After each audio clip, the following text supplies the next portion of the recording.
Hello friends, welcome to line and level chart of the week series में स्वागत है आप सभी का। इस हफ्ते market full on swing mode में था। बहुत ही पावरफुल हाई टाइड्स और लो टाइड्स इस वीक बाजार में थे।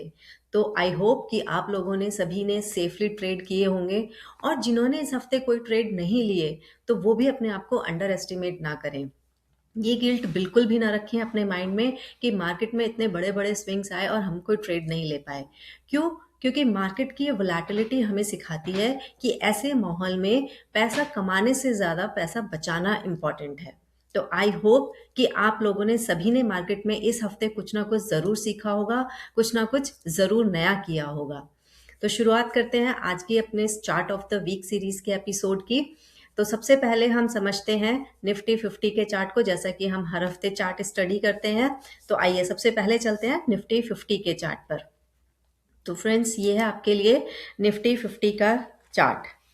ये इसका वीकली चार्ट है, पर इस हफ्ते वीकली चार्ट से शुरुआत करने से पहले हम चलेंगे इसके डेली चार्ट पर। तो ये है फ्रेंड्स निफ्टी 50 का डेली चार्ट। तो ये देखिए, ये है वो मूव बजट वाले दिन का। बजट वाले दिन निफ्टी ने 500 पॉइंट का एक बहुत बड़ा फॉल हमें दिखाया था। क्यों? क्योंकि बाजार में जो वो एसटीटी को बढ़ाने की न्यूज़ आई थी, जो फाइनेंस मिनिस्टर ने हमारी अनाउंस किया था, तो वो मार्केट ने बिल्कुल नापसंद किया था। इससे रिलेटेड एक शॉर्ट भी मैंने अपलोड किया है। आई होप कि आप सब लोगों ने वो ज़रूर देखा होगा, और जिन्होंने नहीं देखा है वो इस वीडियो के तुरंत बाद जाकर देखें, जिसका लिंक मैं डिस्क्रिप्शन बॉक्स में डाल दूंगी। तो ये देखिए, ये है बजट वाले दिन का मूव, जो निफ्टी ने 500 पॉइंट का एक बड़ा फॉल हमें दिखाया था। उसके बाद अगर आप देखेंगे तो ये है 3 फरवरी की ट्रेड डील की न्यूज़, जिसके चलते मार्केट ने 1200 पॉइंट का एक बड़ा गैप अप हमें दिखाया था। हालांकि उसके बाद ये पूरे दिन में जब ये बंद हुआ तो ये 600 अंक की बढ़त को गंवा चुका था, और आते आते ये लगभग 640 के आसपास बंद हुआ था। 640 की गिरावट के साथ बंद हुआ था। और उसके बाद अगर आप देखेंगे तो मार्केट पूरे हफ्ते इसी रेंज में घूमता रहा। आइए अब मैं आपको इसका वीकली चार्ट दिखाती हूँ। तो ये देखिए फ्रेंड्स, ये है वो रेजिस्टेंस की लाइन जो हमने कई हफ्तों से मार्क की हुई है, और निफ्टी इस हफ्ते भी इसे तोड़ नहीं पाया है। और यह है वो मूविंग एवरेज का सपोर्ट, जिसके नीचे भी मार्केट इस हफ्ते जाकर बंद नहीं हुआ है। और हमें लगभग 25,700 के आसपास की क्लोजिंग निफ्टी ने दिखाई है, जो कि वही इंपॉर्टेंट रेजिस्टेंस है निफ्टी के लिए, जिसे निफ्टी नहीं तोड़ पा रहा है। आइए अब चलते हैं निफ्टी बैंक के चार्ट पर। जैसा कि मैं हर बार कहती हूँ अपनी वीडियोस में कि निफ्टी बैंक का चार्ट हमें निफ्टी से ज़्यादा इम्पॉर्टेंट लग रहा है। क्यों? क्योंकि आप देखेंगे कि निफ्टी बैंक ने भी इस हफ्ते वोलेटिलिटी को फेस किया था। वो एक बड़ा फॉल हमें यहाँ पर बजट वाले दिन यहाँ भी दिखा था। लगभग 1200 अंकों की गिरावट निफ्टी बैंक ने दिखाई थी। बट एट लास्ट हम अगर देखेंगे तो ये अपने 60,000 के ऊपर की क्लोजिंग देने में हमें इस हफ्ते भी सफल रहा है। 60,000 का एक बहुत इंपॉर्टेंट रेजिस्टेंस था बैंक निफ्टी के लिए, जिसे बैंक निफ्टी ने इस हफ्ते अच्छे से ब्रेक करके हमें दिखाया है। उसके बाद चलते हैं निफ्टी मिड कैप पर। निफ्टी मिड कैप और निफ्टी स्मॉल कैप, अगर आप इन दोनों के चार्ट देखेंगे तो ये लगभग हमें एक जैसे दिखाई देंगे। हालांकि निफ्टी मिड कैप हमें निफ्टी स्मॉल कैप से ज्यादा स्ट्रांग दिखाई दे रहा है। जिस तरीके से निफ्टी बैंक हमें निफ्टी से ज्यादा स्ट्रांग दिख रहा था, ऐसे ही हमें Nifty mid cap Nifty small cap से ज्यादा स्ट्रांग दिख रहा है। तो फ्रेंड्स, अगर आप देखेंगे, मैं यहाँ पर एक पैटर्न देख पा रही हूँ निफ्टी मिड कैप में, जिसे हम मॉर्निंग स्टार कह सकते हैं। लेकिन इस पैटर्न को मैं अभी प्रीएम्प्ट कर रही हूँ। ये अभी कंफर्म नहीं हुआ है, कंप्लीट नहीं हुआ है। इस पैटर्न का कंप्लीशन हम कब मानेंगे?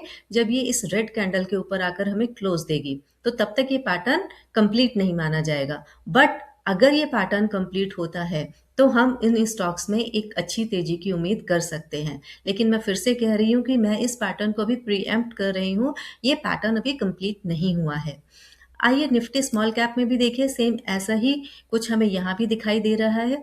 ये वो ट्रेंड लाइन है जिसे मार्केट की हमने कब से मार्क की हुई है, और जिसे स्मॉल कैप तोड़ नहीं पा रहा है। तो मार्केट की अच्छी वोलेटिलिटी हमें इस हफ्ते खूब देखने को मिली है। इस वोलेटिलिटी में बहुत कॉशियस रहने की हमें ज़रूरत है। इसी उठापटक के बीच दो इम्पॉर्टेंट चार्ट्स जिन्हें हम आज डिस्कस करेंगे अपने इस चार्ट ऑफ द वीक में। लेकिन उन चार्ट्स पर चलने से पहले मैं डिस्क्लेमर दे दूं आप सभी को कि जिस भी चार्ट का जिक्र हम अपनी इस वीडियो में करेंगे उनमें मेरी खरीदने, बेचने या होल्ड करने की कोई सलाह नहीं है। इन्वेस्टमेंट करने से पहले फाइनेंशियल एडवाइजर से ज़रूर सलाह करें, because investment in securities market are always subject to market risk. Read all the documents carefully before investing. तो चलिए फ्रेंड्स, शुरू करते हैं आज की इस वीडियो के चार्ट ऑफ द वीक को। तो सबसे पहला चार्ट जो मैं आपके लिए लेकर आई हूँ वो है ये मध्य भारत एग्रो प्रोडक्ट्स का चार्ट। इस चार्ट को अपने इस एनालिसिस में शामिल करने की जो मेरी वजह है वो है इसमें इस पैटर्न का बनना। क्या आप कोई पैटर्न इसमें ऑब्जर्व कर पा रहे हैं? जो पैटर्न मुझे नजर आ रहा है इसमें वो है ये बुलिश फ्लैग पैटर्न। ये देखिए, मैं आपके लिए इसको मार्क करके दिखाती हूँ।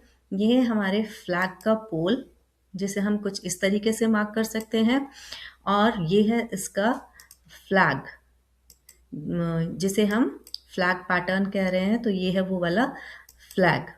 तो इस हफ्ते हमें इस पैटर्न का ब्रेकआउट होते हुए नजर आ रहा है, और वो भी एक अच्छे वॉल्यूम के साथ में। मैं अपने हर चार्ट में वॉल्यूम को बहुत इंपॉर्टेंस देती हूँ फ्रेंड्स, क्योंकि वॉल्यूम, प्राइस एक बार को झूठ बोल सकता है बट वॉल्यूम कभी भी झूठ नहीं बोलता है। तो इसलिए जब भी आप किसी पैटर्न को या कोई भी चार्ट आप एनालिसिस कर रहे हैं तो वॉल्यूम पर ज़रूर ध्यान दें कि वॉल्यूम में वहाँ पर क्या मूवमेंट हो रही है, क्या वॉल्यूम बढ़ रहा है, वॉल्यूम कम हो रहा है। तो वॉल्यूम को अपने एनालिसिस में ज़रूर शामिल करें। तो यहाँ पर हमें इस पैटर्न का ब्रेकआउट इस हफ्ते आता हुआ दिखाई दे रहा है। आइए अब इसका टारगेट और एसएल अगर हम मार्क करने की कोशिश करें तो कैसे निकाल सकते हैं। तो जो हमारा टारगेट होता है वो इस पोल की लेंथ को हम देखते हैं। इस पोल की लेंथ को अगर आप देखेंगे तो लगभग 290 से लेकर 420 तक के टारगेट के लिए 290 से 420, लगभग 130, 120, 130 पॉइंट्स की तेजी के लिए आप इसे अपनी वॉच लिस्ट में शामिल कर सकते हैं। तो फ्रेंड्स, अगर हम इसमें 120 पॉइंट्स लेकर चलते तो लगभग 550 के टारगेट के लिए आप इसे अपने वॉच लिस्ट में रखें। और अगर इसका एसएल मार्क करेंगे तो क्या होगा, वो इस चैनल का ये डाउन ट्रेंड, जो डाउन लाइन होती है, इसको आप अपना एसएल मार्क कर सकते हैं। तो जो लगभग बैठेगा 380, 385 के आसपास हम इसमें एसएल मार्क कर सकते हैं, और लगभग 550 के टारगेट के लिए हम इसे अपनी वॉच लिस्ट का हिस्सा बना सकते हैं। आइए, जो दूसरा चार्ट इस हफ्ते मैं आपके लिए लेकर आई हूँ वो है एक ऑयल एंड गैस सेक्टर से। जैसा कि आपने देखा कि इस हफ्ते इस स्पेस में हमें एक तेजी बनते हुए दिखाई दी थी। तो इस सेक्टर के सारे स्टॉक्स पर आप एक बार नज़र ज़रूर डालिएगा। उन सारे स्टॉक्स में से जो स्टॉक मैं आपके लिए लेकर आई हूँ उसका नाम है इंडियन ऑयल कॉरपोरेशन, आईओसी का ये चार्ट। देखते हैं इस चार्ट में खास क्या है। तो फ्रेंड्स, अगर आप ध्यान से देखेंगे तो इसमें हमें ये एक मल्टी ईयर ब्रेकआउट होते हुए नजर आ रहा है। ये देखिए, मैं आपके लिए मार्क करती हूँ इसे। 170 के ऊपर ये एक अच्छा ब्रेकआउट विद स्ट्रॉन्ग वॉल्यूम हमें यहाँ होता हुआ नजर आ रहा है। ये देखिए, तो इस मल्टी ईयर ब्रेकआउट को विद स्ट्रॉन्ग वॉल्यूम हम एक तरजीह दे रहे हैं, और इसीलिए ये स्टॉक मेरे रडार पर आया है।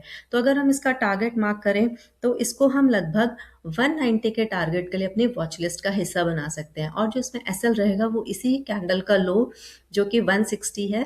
तो 160 के एसएल और 190 के टारगेट के लिए हम इसे अपनी वॉच लिस्ट का हिस्सा बना सकते हैं। फ्रेंड्स, एक और चार्ट मैं आपके लिए लेकर आई हूँ, लेकिन इस चार्ट में मेरी खरीदने, बेचने या होल्ड करने की बिल्कुल भी कोई सलाह नहीं है। ये सिर्फ सीखने के पर्पज से, बिल्कुल एजुकेशनल पर्पज के लिए ही मैं ये चार्ट आपके लिए लेकर आई हूँ। और ये चार्ट है गरवारे हाईटेक फिल्म का। देखिए कितना सुंदर इसमें ये पैटर्न बना है, जिसे हम लोग कहते हैं डब्लू पैटर्न। आप देख पा रहे हैं इस चार्ट में और कितना अच्छा स्ट्रॉन्ग वॉल्यूम है जिसे इस चार्ट ने ब्रेकआउट दिया है। देखिए, इसकी मैं आपको नेकलाइन मार्क करके दिखाती हूँ।